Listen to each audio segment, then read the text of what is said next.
2025 সালের 16ই জানুয়ারি আমার ভালোবাসার স্কুল, আমার গর্বের স্কুল নাকতলা হাই স্কুলের 75তম বর্ষে সকালের দিকে পৌঁছে গেলাম স্কুলেতে। তো সেখানে গিয়ে দেখলাম বর্তমান এবং প্রাক্তন প্রচুর ছাত্র উপস্থিত হয়েছে স্কুলের এই 75তম বর্ষ উদযাপনে। এবার সোজা মাঠের দিকে চলে গেলাম। নাকতলা হাই স্কুলের 75 বছরের উদযাপন উপলক্ষে বিভিন্ন রকম বর্ণাঢ্য অনুষ্ঠানের আয়োজন করা হয়েছে 16ই জানুয়ারি থেকে 19শে জানুয়ারি অবধি। এর মধ্যে রয়েছে বিভিন্ন ধরনের হেলথ চেক আপের ব্যবস্থা, এছাড়া রয়েছে হস্তশিল্প মেলা, খাদ্য মেলা এবং নানান ধরনের সাংস্কৃতিক অনুষ্ঠান। অনেক শুনেছি সেই ছোটবেলা থেকে মানে ছোটবেলা বলবো না, মানে কলেজ লাইফ থেকে শুনে বড় হয়েছি। আজকে আবার শোনার সুযোগ পেলাম এই স্কুল মাঠে। সকলে ভালো থাকবে এবং ছাত্রদের উদ্দেশ্যেই বলি যে তোমাদের এই যে সময়টা 5 থেকে 10 বা 5 থেকে 12 এই সময় জীবনের সেরা সময়। আমরা নিজেরাও বুঝতে পারিনি, এখন বুঝতে পারি যেখানেই করি না কেন, যত উচ্চ জায়গায় করি না কেন, এই স্কুলের স্মৃতি, এই স্মৃতি ভোলার নয়, এই স্মৃতি চিরজীবন বয়ে যাওয়ার। আর একটাই বলি, নাকতলায় পড়ার ফলে যে গৌরব, সেটা আমার জীবনের এক্স ফ্যাক্টর। প্রত্যেক নাকতলার ছাত্রদের জন্য সেটা এক্স ফ্যাক্টর। আপনারা ভালো থাকবেন, সকলের জন্য শুভেচ্ছা রইল। এবং আমাদের এরপর আমার ব্যাচের কয়েকজন বন্ধুর সাথে সোজা চলে গেলাম নাকতলা হাই স্কুলের মেন বিল্ডিংয়ে। এই বিল্ডিংয়ে ঢুকে খুবই নস্টালজিক ফিল হচ্ছিল, কারণ এই স্কুলেই ক্লাস 5 থেকে 12 অবধি 8টা বছর অতিবাহিত করেছি আমরা।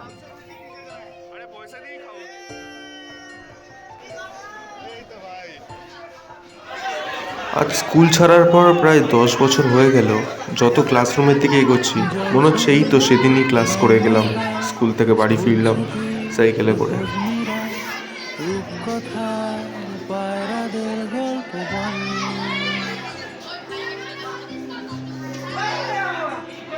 বন্ধু চল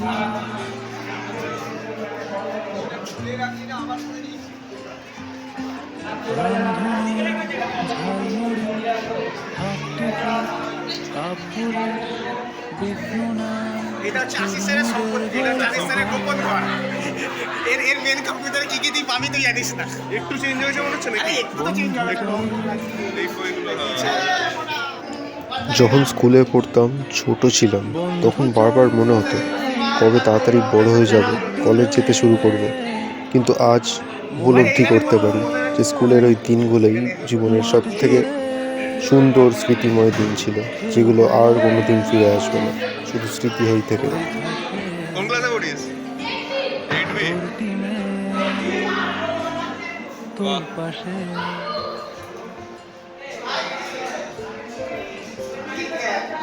বিজনেস শুরু করেছে নাকি রে? কেন?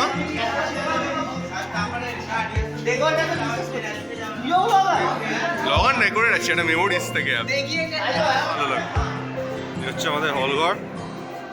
ফুট করা অ্যান্টেনা, হাত চিঠি হাত কালো আয়না, জল করির গল্প বলে বন্ধু চলে স্বপ্নুডো চিত্রহার লোকসারি সুতারা পাঁচিকের ক্লাসরুমগুলো ঘোরার পর এরপর আবার আমি মাঠের দিকে চলে এলাম। মাঠে এসে পুরনো অনেক কথা মনে পড়তে থাকলো।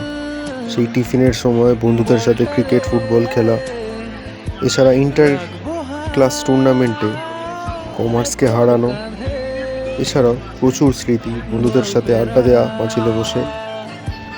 ওই ঘাসে তোর টিমে তোর পাশে। ফলে আমি আর সময় নেব না, অত্যন্ত রোদ গরম, ফলে প্রাক্তন শিক্ষকেরা সামনে বসে আছেন, আমার খুবই কষ্ট লাগছে। স্যার বললেন স্কুল লাইফ থেকেই কারোর বক্তৃতা শুনি আর না শুনি, আমাদের প্রিয় প্রধান শিক্ষক মহাশয় অতীন স্যারের বক্তৃতা কখনো মিস করিনি। আজ 10 বছর পরেও তার অন্যথা হলো না। পরিচ্ছন্নতাটা প্রয়োজন, এটা তিনি বাচ্চাদের শেখাতেন। রাজশেখর বসু মাত্র 11 বছর বয়সে সেই স্কুলে পড়াকালীন তার এটা পছন্দ হয়নি, কারণ বেদ পেটা করলে গায়ের ব্যথার চেয়ে মনের ব্যথা বেশি হয়। আজকে নাকতলা স্কুলের ৭৫তম বর্ষে আমি নাকতলা স্কুলে ১৯৭৫ সালে ভর্তি হয়েছিলাম। অকপটে স্বীকার করছি, আমিও দু একটা পেটের বাড়ি খেয়েছিলাম, কিন্তু গায়ের ঠান্ডার চেয়ে মনের ভিতরে অনেক বেশি ক্ষত সৃষ্টি করেছিল। সেই ক্ষত সহ্য করতে পারিনি। রাজশেখর বসু ১১ বছর বয়সে প্রধান শিক্ষককে মানে ডেভিড হিয়ারকে একটা চিঠি লেখে, একটা গল্প। সেই গল্পে কেন উল্লেখ করছি কথাটা, তিনি আবার আরেক গল্প ফাঁদেন উপন্যাসের মধ্যে, যেখানে একটি বাচ্চাকে বেদ করার জন্য সেই বাচ্চা বাড়িতে গিয়ে আত্মহত্যা করে। তিনি ডেভিড হিয়ারকে ভয় দেখাতে চেয়েছিলেন। এত বছর বাদে, প্রায় ১৫০ বছর বাদে আমরা স্কুলে কি একই পরিস্থিতির মধ্যে আসি না? যদিও তত অবস্থার উন্নতি হয়নি, পাশাপাশি বাংলা মাধ্যমিক ছিল। সেই স্কুলে ছাত্রদের বলা হতো, এই তোমরা নারুগোপাল হও। নারুগোপাল মানে কি? নারুগোপাল মানে হচ্ছে নীল ডাউন হয়ে হাতে ইট ধরে বসে থাকা। আগে স্কুলে গায়ে বিছুটি পর্দা ঘষে দিতেন পবিত্র শিক্ষকগণ। এই জায়গা থেকে ধীরে ধীরে পড়াশোনার কথা চালু হলো। সেই পড়াশোনার মাধ্যমে আস্তে আস্তে আমরা গিয়ে পৌঁছালাম। এইটা তো কেন স্কুলের কথা। স্কুলে ঢুকলে কি হয়? স্কুলে ঢুকলে পড়াশোনা হয়। অনেক ছাত্র বলে আমাদের বাড়িতে ওই সমস্যা, আমাদের বাড়িতে অভাব, পিছিয়ে পড়া ছাত্র, তারা এগোতে পারছে না কোনো দিকে। আজকে আমি এই অবসরে তোমাদের কাছে, ছাত্রদের কাছে একজন বাঙালির কথা মনে করিয়ে দেব। তার নাম হচ্ছে রমেশচন্দ্র মজুমদার। ঢাকা বিশ্ববিদ্যালয়ে ভাইস চ্যান্সেলর হয়েছিলেন এবং তিনি জগৎ বিখ্যাত একজন ঐতিহাসিক ছিলেন। তিনি লিখছেন,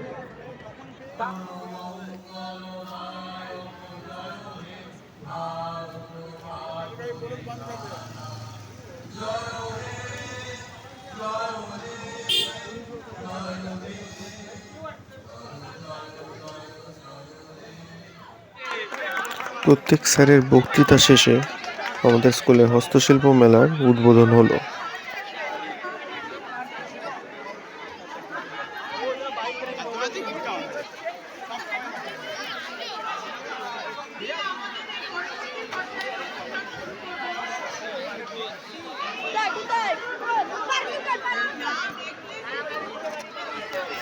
এরপর আমি আস্তে আস্তে ভিড় ঠেলে হস্তশিল্প মেলার স্টলগুলির দিকে এগিয়ে চললাম।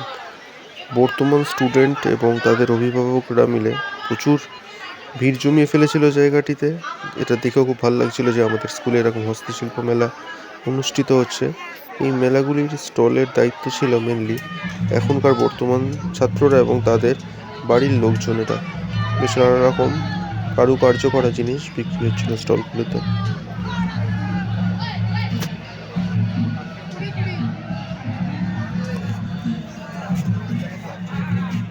হস্তশিল্প মেলা ঘোরার পর এবার আমি চলে গেলাম খাদ্য মেলার দিকে। আমার খাদ্য মেলায় গিয়ে দেখি প্রচণ্ড ভিড়। প্রায় সব ছাত্র মনে হয় খাদ্য মেলার স্টলগুলোতেই ভিড় জমিয়ে দিয়েছিল। এই স্টলে বিক্রি হচ্ছিল মেনলি স্ন্যাক্স আইটেমগুলো, যেমন বিভিন্ন ধরনের পাকোড়া, চপ, এইসব। তার পাশের স্টলে বিক্রি হচ্ছিল কচুরি, আলুর দম, তার সাথে ছিল চা এবং কফি এবং জলের বোতলে পাওয়া যাচ্ছিল। এখান থেকে আমি কচুরি তরকারি খেয়েছিলাম।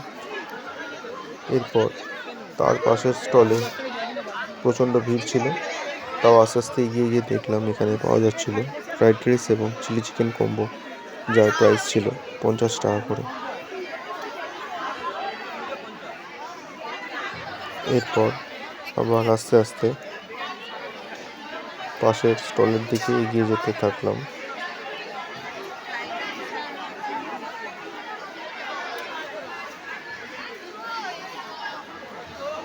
এখানে কি বিক্রি হচ্ছিল ঠিক বুঝতে পারলাম না, মনে হয় ঘুগনি টাইপের কিছু একটা বিক্রি হচ্ছিল। হাঁড়িটা বন্ধ ছিল বলে দেখা যায়নি। তার পাশে এরকম পেস্ট্রি বিক্রি হচ্ছিল, ছোট ছোট সুন্দর দেখতে পেস্ট্রি। সব নাকতলার ছেলেরা সব ভিড় করেছিল কিনবে বলে। তারপর আস্তে আস্তে পাশের স্টলের দিকে এগোতে থাকলাম। এই স্টলটা তখন অবধি বসেনি এবং সামনে যে স্টলটা দেখতে পাচ্ছি ভিড় জমে আছে, এখানে বিক্রি হচ্ছিল মোমো। এক প্লেট মোমোর দাম ছিল 50 টাকা এবং 3টে মোমো 30 টাকা করে বিক্রি হচ্ছিল।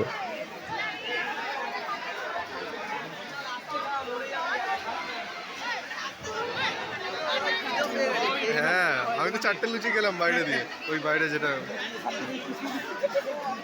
এর পরের স্টলে বিভিন্ন ধরনের ছোট ছোট চকলেট বিক্রি হচ্ছিল।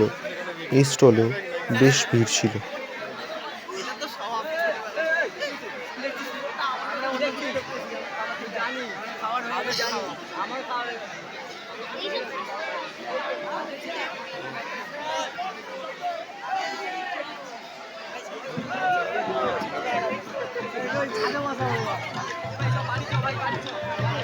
বিরিয়ানি খাবি নাকি? হ্যাঁ, রাইস চিলি চিকেন বিরিয়ানি সব হয়েছে। খেয়ে নি, আর এরকম সুযোগ আর হবে কিনা কোনোদিন তার ঠিক নেই। এবার এই দোকানের ভিড়টা দেখে বুঝলাম এই দোকানটা ফুড ফেস্টিভ্যালের শো স্টপার হতে চলেছে। তার একটাই কারণ, এই দোকানে পাওয়া যাচ্ছে বিরিয়ানি। এছাড়া আরও অনেক রকমের স্ন্যাক্স পাওয়া যাচ্ছে, তবু বাচ্চাদের পছন্দের আইটেম বিরিয়ানিটা পাওয়া যাচ্ছে বলে এই দোকানে এত ভিড়। এখানে 30 টাকায় চিকেন বিরিয়ানি পাওয়া যাচ্ছে। কচুরি কত? 20 টাকা। Fried rice chilli chicken 50।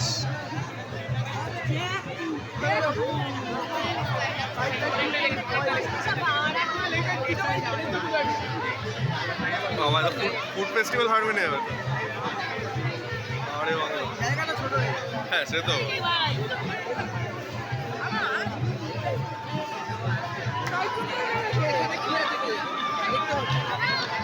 Biryani নাকি যে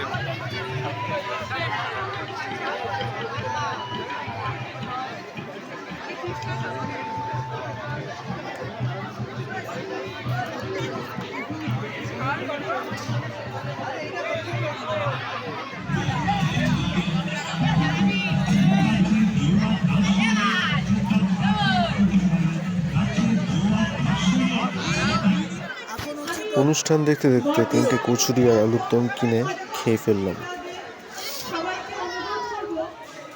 এরপর খাওয়া দাওয়া করে নিয়ে চলে গেলাম আমাদের ভালোবাসার ক্লাস 11-এর সায়েন্সের গ্যালারি রুমে। এখানে গিয়ে দেখতে পেলাম এই গ্যালারি রুমে বইমেলার আয়োজন করা হয়েছে। এখানে বিভিন্ন পাবলিশার্সের স্টল দেওয়া হয়েছে। এটা ইমোশন না?